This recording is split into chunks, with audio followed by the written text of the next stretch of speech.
You guys have a highly regarded department, and I think it stems from the leadership on down. And I know, just being, Hackensack is the county seat for Bergen County, where I am. Okay. And so, they have the county, all the administration buildings, the courthouse, and all that. So they have quite a unique district and limited staffing. I mean, you guys Yeah, are... well, in the city, there's during the workday hours, the population's probably about 120,000, Right. and it drops to, and now it's been the nighttime population is I think officially just under 50 at the last census.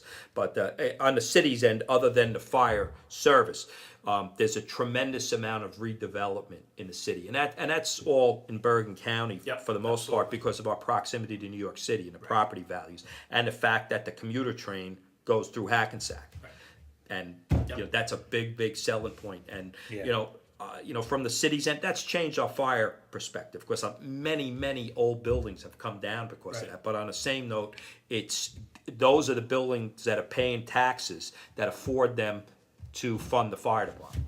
And with any paid fire department, the Hackensack's budget is over $13 million for the fire department, and the bulk of that goes to salaries.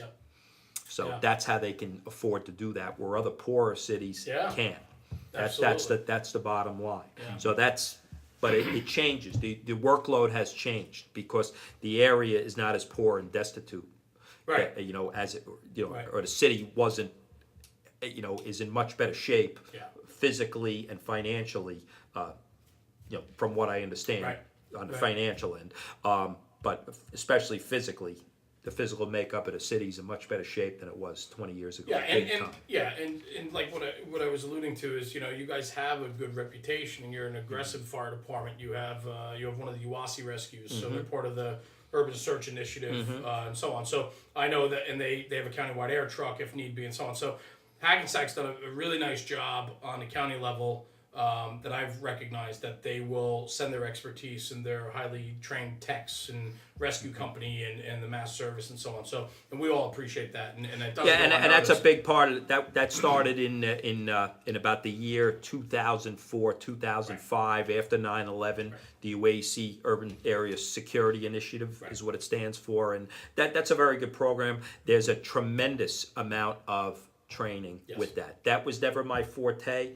I don't have the UAC training. My brother does, but and I want to say at least over 50 guys in the job have that, and that's and you also have the ability to work with the UAC rescues from the other departments, such as Patterson, North Hudson, Jersey City, and we happened to put that to test in 2010 when we had the parking garage collapse. That was a full Task Force 1 response with the JV team, as they call it, operating first, meaning all the UAC rescues, which was a very a very involved operation, and how nobody was buried in that is beyond me. I actually wrote an article in Fire Engineer, and it was in the I believe November 2010 issue of Fire Engineering on the parking. Hey everybody, it's Rob Ridley from National Fire Radio. Thanks for tuning in. Catch up with us on social media. We got SoundCloud, National Fire Radio, YouTube, National Fire Radio, Instagram, National Fire Radio, and Facebook, National Fire Radio. Guys, check us out. Take care. Be safe.